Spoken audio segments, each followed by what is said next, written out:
Iniulat ng state media ng Pyongyang ang pagpapalitan ng liham nina North Korean leader Kim Jong-un at Russian President Vladimir Putin.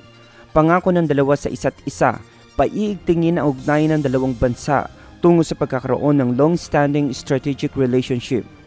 Ang liham kalinsabay ng 78th anniversary ng Korea's liberation mula sa 1910 to 1945 colonial rule ng Japan. Sa kanyang liham para kay Putin, iginiit ni Kim na nabuo ang pagkakaibigan ng dalawang bansa noong World War II matapos ang tagumpay laban sa Japan. Ngayon anya, ipinapakita ang ugnayan ng Pyongyang at Moscow laban sa umunoy pangingibabaw ng impluensya at hindi makatuwirang pasya ng mga imperialista. Samantala, inaakusahan ng Estados Unidos ang North Korea ng pagkakaloob ng armas sa Russia kaugnay ng gera nito sa Ukraine, subalit itinatanggi ito ng Pyongyang at Moscow. Sa mensahe naman ni Putin para kay Kim, nangako rin itong pagtitibayin pa ang kanilang bilateral ties.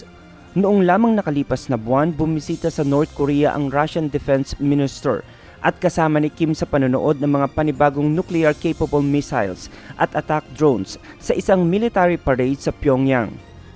Rajan Bolivar, UNTV News and Rescue.